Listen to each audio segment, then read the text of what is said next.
उससे अच्छा, जगन्नाथपुरी में सब महा हैं, बाकी जगह समुद्र है, यहां महोदधि है, महादधि। बाकी जगह प्रभु हैं, यहां महाप्रभु। बाकी जगह प्रसाद है, यहां महाप्रसाद। सब कुछ महा है यहां पे। लेकिन महाप्रसाद महाप्रसाद कैसे बनता है, इसकी कई लोगों को शायद कथा नहीं पता। महाप्रसाद बनाने की बड़ी सुंदर योजना है।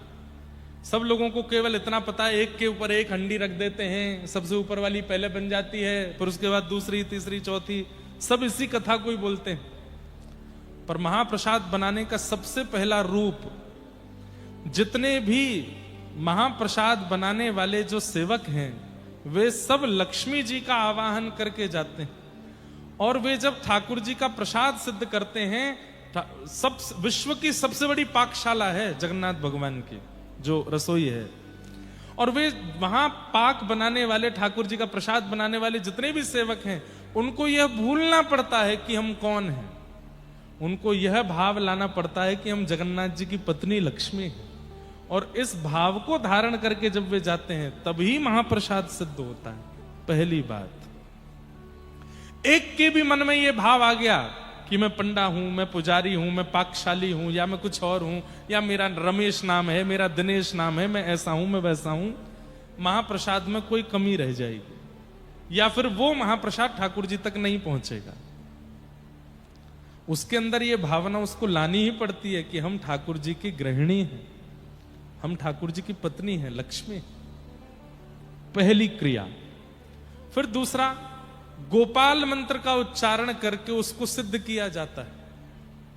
तीसरा, मुख पर ढांटा बांध करके उसकी सुगंधी भी भीतर ना चली जाए, उस प्रसाद को लेकर के ठाकुर जी के सन्मुख जाया जाता है। उसकी और भी विधियां हैं। ऊपर से कोई पक्षी भी नहीं निकलेगा, कोई मानव भी नहीं निकलेगा जब महाप्रसाद ठाकुर जी के सन्मुख जाएगा। अभी तक वो प्रसाद है, महा नहीं हुआ अभी।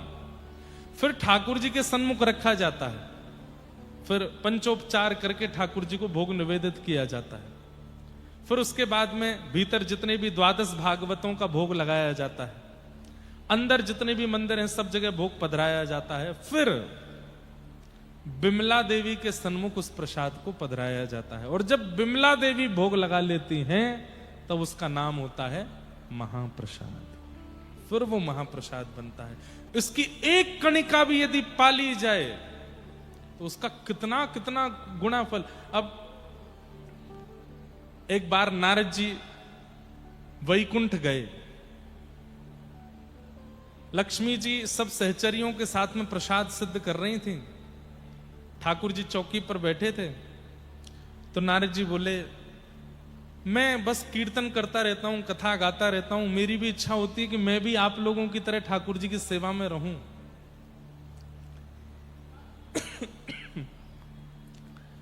तो लक्ष्मी जी बोलती हैं कि यहां पर केवल स्त्रियों का प्रवेश है, आप भीतर नहीं आ सकते। सब सहचरियां मिलकर के प्रसाद सिद्ध करती हैं, तभी ठाकुर जी का भोग लगता है। सब लोग इधर देखो, ध्यान से सुनना। तो नारद जी बोले, थोड़ी कृपा कर दीजिए ना हमारे ऊपर भी। तो लक्ष्मी जी चाह जाएं तो सब संभव है। नारद जी को सहचरी रूप प्रदान कर दिया और बोले, याद रहे भीतर जाता उपद्रव मत करना। ठाकुर जी को अगर पता चल गया कि नारद जी रसोई घर में आए हैं तो प्रसाद नहीं पाएंगे, भगवान के भी अपने नियम हैं। तो नारद जी बिल्कुल सहचरियों की तरह सामग्री अमनिया कर रहे हैं, सब कुछ कर रहे हैं बढ़िया प्रेम से। ठाकुर जी प्रेम से पा रहे हैं। जैसे ही ठाकुर जी पाने लगे तो नारद जी दूर खड़े खड़े रोने लगे। कितने कितने सौभाग्यशाली हैं ये कण, श्री ठाकुर जी के अधर के पास जा रहे हैं, ठाकुर जी इनका सेवन कर रहे हैं। जैसे ही ठाकुर जी ने प्रसाद पूर्ण करके ठाकुर जी जैसे ही उठे तो लक्ष्मी जी आती हैं और उस पात्र को उठाती हैं और सब सहचरियों में वितरण करती हैं। तभी देखते हैं 33 कोटि देवताओं की लाइन लगी है, सब उस कणिका को पाना चाहते। अब ठाकुर जी तो पूरा पाते हैं, थोड़ा सा छोड़ते हैं। अब लक्ष्मी जी उसमें से बीन बीन करके सबको देती हैं, जो ठाकुर जी का बच जाए शेष प्रसाद। नारद जी ने हाथ फैलाए तो एक कणिका मिली, तो आपने कहा एक और दे दीजिए। लक्ष्मी जी बोली, इतने सब लोग हैं लेकिन ठीक है दे देती हूं, आज ही दे रही हूं, कल से नहीं दूंगी। 2 कणिका महाप्रसाद की नारद जी को दी। वैकुंठ से बाहर आकर के नारद जी ने जैसे एक कणिका पाई, आहा, नारद जी तो झूमने लगे, प्रेम पुलकित नेत्र हो गए, प्रेमाश्रु प्रकट हो गए, प्रेम की जितनी अवस्था हैं सहज ही सब अंग में प्रकट होने लगी। हे श्याम सुंदर, हे मधुसूदन, हे मुरारी, हे मुरलीधर, हे जगन्नाथ, ऐसा कहकर के जैसे विरहणी गोपी कोई रुदन करती है, कृष्ण प्रेम ऐसा प्रस्फुटित हुआ उनके चित्त में, ऐसा पहले कभी नहीं हुआ था।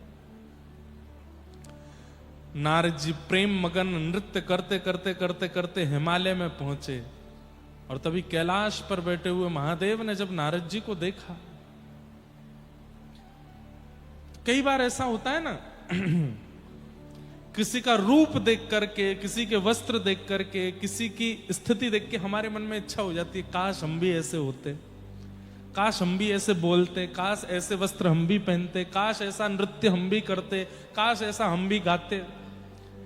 नारद जी को देख करके महादेव के मन में हुआ कि भाई ये जिस स्थिति में कृष्ण नाम गा रहे हैं, ऐसी स्थिति में तो मैं भी कभी नहीं आया। नारद जी के पास जाकर के नारद जी का आलिंगन किया। नारद जी तो बस प्रेमाश्रु में रोते जा रहे हैं, हे माधव, मधुसूदन, मुरारी। और प्रेम पुलकित कोई हो, कोई और उसका स्पर्श कर दे तो प्रेम घट जाता है। नारद जी का प्रेम जब शांत हुआ, महादेव बोले, लाखों वर्षों से तपस्या कर रहे हैं हम, ऐसी स्थिति हमारी कभी नहीं बनी जैसी आपकी अभी बन रही थी। कैसे बनी? ऐसा क्या सुन लिया, ऐसा क्या पा लिया, या ऐसा क्या देख लिया जिससे आपकी ऐसी स्थिति? हमें भी बता दो, हम भी करेंगे। तब नारद जी ने महाप्रसाद दिखाया। बोले 2 कणिका मिले थे मुझे ठाकुर जी के उच्छिष्ट भोग के, एक तो पा लिया मैंने, एक बचा। महादेव बोले हमको भी दे दो। नारद जी बोले ठीक है, आपको देता हूं। जैसे ही नारद जी ने महाप्रसाद दिया, महादेव ने पाया तो जैसी नारद जी की अवस्था वैसी महादेव की भी हो गई। प्रेम पुलकित होकर के रुदन करने लगे, जटाजूट खोल करके नृत्य करने लगे, और बस माधव, मधुसूदन, कृष्ण, मुरारी, यही नाम गाते गाते पूरे हिमालय पर नृत्य कर रहे हैं महादेव, और विरहणी गोपियों की तरह रो रहे हैं। नारद जी और महादेव दोनों को नृत्य करता विरह में विलीन देखता पार्वती जी ने जब देखा, तो पार्वती जी बोली ये स्थिति कैसे बनी? तो नारद जी का तो प्रेम थोड़ा सा शांत हो चुका था। पार्वती जी को देख के नारद जी उनके पास आ गए। पार्वती जी बोली गुरुदेव ये स्थिति कैसे बनी? बोले ठाकुर जी का महाप्रसाद मिला था, 2 कणिका मिली थी, एक मैंने पाली, एक महादेव को दे दी। पार्वती जी को आया क्रोध, बोले मेरे को नहीं दिया इन्होंने। महादेव को बुला करके कहा महाप्रसाद आपको मिला, आपने मुझे क्यों नहीं दिया, मैं गृहिणी हूं। बोले देवी एक ही था। बोले आधा कर देते, आधा आप पाते आधा मैं पाती। महादेव बोले ठाकुर जी का प्रसाद था, उसमें आधा करना, बंटवारा करना ही हमको शोभा नहीं दिया, हम तो पूरा पा गए। पार्वती जी रुष्ट होकर के, गुस्सा होकर के हिमालय की ऊंची चोटी पर गई और वहां जाकर के तप में बैठ गई। 1000 वर्ष तप किया। 1000 वर्ष के तप के बाद जब ठाकुर जी प्रकट हुए शंख चक्र गदा पद्म धारण करके, पार्वती जी से कहा मां क्या बात है, क्यों तपस्या कर रही हैं, क्या चाहिए आपको? तो पार्वती जी क्या कहती हैं, मुझे महाप्रसाद दे दो। ठाकुर जी बोले 1000 वर्ष की तपस्या के बदले महाप्रसाद चाहिए आपको? कोई मेरा दर्शन मांगता है, कोई मेरा संग मांगता है, कोई वैकुंठ मांगता है, कोई मुक्ति मांगता है, कोई भक्ति मांगता है, कोई प्रेम मांगता है, कोई कुछ भी मांगे, तो महाप्रसाद कौन मांगता है?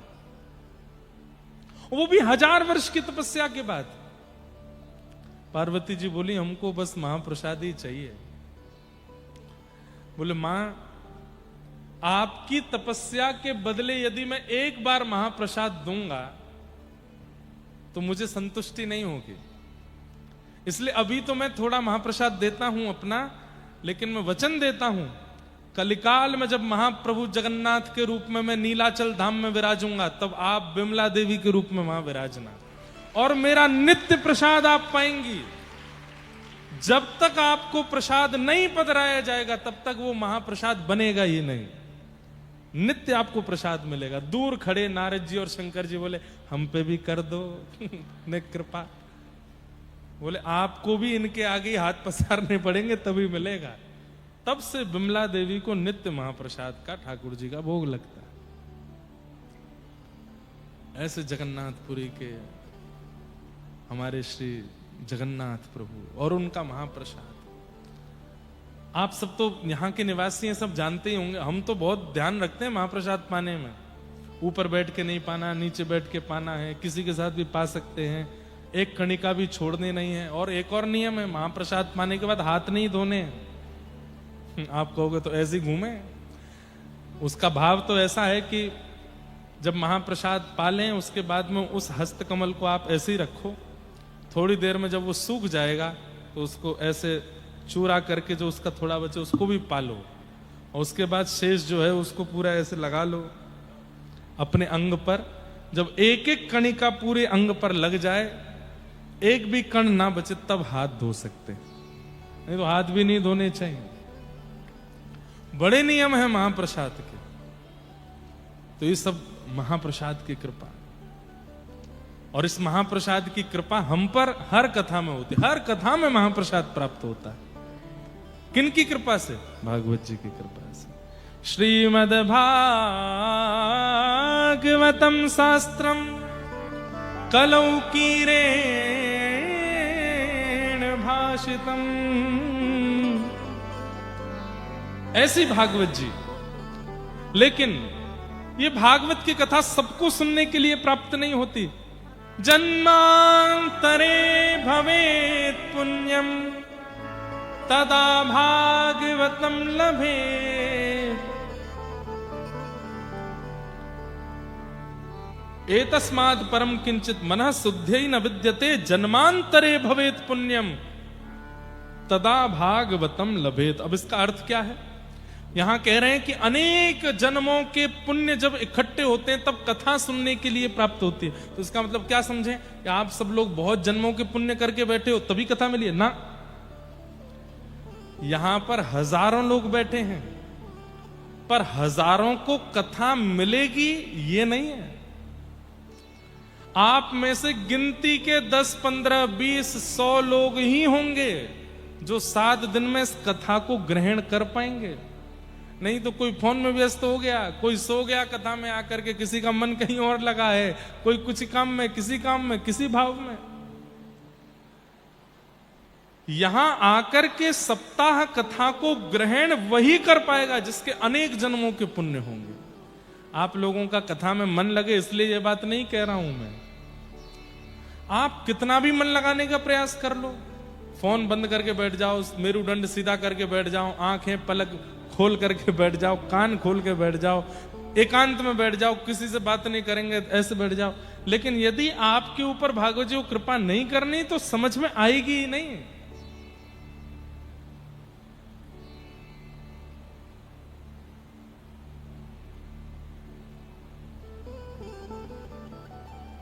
एक व्यास जी कहीं कथा करके आए राजा के यहां, लौट करके जब 7 दिन बाद अपने घर गए तो पत्नी बोली आगे कथा कैसी रही? बोले बहुत बढ़िया, राजा रानी पूरा परिवार बैठ के कथा सुनता था। अच्छा, पोथी कहाँ है आपकी? अरे पोथी तो मैं वहीं भूल गया, जाओ लेके आओ। पंडित जी दोबारा लौट करके गए तो द्वार पर राजा की बेटी मिली। पंडित जी को देख के बोली अरे व्यास जी आपने इतनी सुंदर कथा सुनाई कि मैं तो क्या बताऊं, मैं धन धन्य हो गई, कृतकृत्य हो गई। व्यास जी बोले अच्छा क्या सुना तुमने कथा में? व्यास जी को लगा था कि पूरे राज परिवार को कथा समझ में आ गई है और मेरा सौभाग्य कि मैं कथा सुना पाया। तो पंडित जी को पूछने का अवसर मिल गया। बेटी से पूछा क्या सुना तुमने कथा में? तो बेटी बोली मैंने तो सुभद्रा जी को अपना गुरु बनाया कथा में। बोले क्या सुना सुभद्रा जी का? बोले सुभद्रा जी को अर्जुन प्रिय था और दोनों ने भाग करके विवाह कर लिया। मुझे भी एक प्रिय है पिताजी नहीं राजी हो रहे हैं उसके लिए, तो मैं भी भाग करके ब्याह कर लूंगी। कोई बोलेगा कि तुमने पाप किया तो मैं कह दूंगी कथा में सुना था मैंने तो। व्यास जी घबरा गए। 7 दिन 4-4 घंटे की रोज की कथा में तुमने केवल यही सुना और कुछ नहीं सुना? बेटी बोली बस मेरे लायक जो बात थी वो मैंने सुन ली, आपको प्रणाम। व्यास जी बोले मेरी पोथी कहां है, मैं जल्दी पोथी लेके जाऊं यहां से। भीतर गए तो राजा का बेटा मिला। बेटा ने रोक, व्यास जी वाह वाह वाह, आपके दर्शन हो गए, क्या अद्भुत कथा सुना करके गए, मेरे सारे संशयों का समाधान आपने कर दिया। व्यास जी बोले भाई बेटी तो बहुत खतरनाक सुन के गई कथा, तुमने कुछ अच्छा सुना होगा। तुमने क्या सुना? बोले मैंने तो आपकी कथा में कंस को अपना गुरु बनाया। व्यास जी बोले कंस से सीखने वाला क्या था?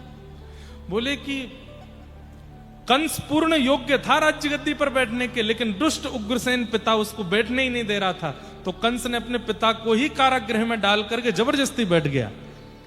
मैं भी यही करने वाला हूं, मैं भी बस योजना बना रहा हूं आपकी आज्ञा से, कथा की कृपा से। कोई मुझसे कहेगा तो कह दूंगा मैंने कथा में सुना था, और अपने पिता को एक दिन बंदी बना करके जेल में डालूंगा और इस राज सिंहासन पर स्वयं बैठ जाऊंगा। आप ही आना मेरा राज्याभिषेक करने के लिए, आपकी कृपा से तो हुआ है। व्यास जी बोले राजा को ये बात पता चले उससे पहले मैं पोथी लेके भागूं यहां से। और आगे गए तो राजा की पत्नी मिल गई, महारानी मिली तो अरे पंडित जी, व्यास जी क्या अद्भुत कथा सुना करके गए थे आप। आपने क्या सुना? आपने कुछ अच्छा सुना? बोले मैंने वो सुना जो किसी ने नहीं सुना होगा। बोले क्या सुना, जरा बताइए। मैंने तो द्रौपदी को अपना गुरु माना। क्यों? बोले आपने एक दिन कथा में कहा था कि द्रौपदी जो है वो प्रातस्मरणीय है, प्रातः काल उठकर के पंच नारियों का स्मरण किया जाए तो जीवन उद्धार हो जाता है। उसमें एक नाम द्रौपदी का भी है, क्योंकि मेरे को लगता है द्रौपदी के 5 पति हैं। मेरा भी एक पति से मन भर गया। अब मैंने भी अपने राज में 4 पति और ढूंढ लिए हैं, इनसे भी ब्याह करूंगी। पंडित जी भागे वहां से। व्यास जी ने देखा मेरी पोथी कहां है, तब देखा तो राज सिंहासन के बगल में पोथी जी रखी थी, राजा बैठा था। व्यास जी गए, बोले राजन मेरी पोथी दे जाइए। बोले महाराज आपने बहुत अद्भुत कथा सुनाई। आपने अपनी कथा में एक प्रसंग सुनाया था कि भगवान श्री कृष्ण शांति दूत बन करके गए और दुर्योधन से जाकर के कहते हैं कि पंचगांव दे दो, पांडवों को युद्ध की आवश्यकता नहीं है। तो दुर्योधन ने कहा सुच्चग्रैव न दास्यामि बिना युद्धेन केशव, मैं सुई के नोक के बराबर जमीन भी बिना युद्ध के नहीं दूंगा। मुझे पता है आप पोथी के बहाने दक्षिणा लेने आए हो कथा की, पर मैं बिना युद्ध के एक फूटी कौड़ी भी नहीं दूंगा। आपको अपनी कथा की दक्षिणा चाहिए तो पहले युद्ध करो। ये मैंने दुर्योधन आपकी कथा से सीखा था। व्यास जी बोले मुझे दक्षिणा नहीं चाहिए, मेरी पोथी तो मैं चलूं।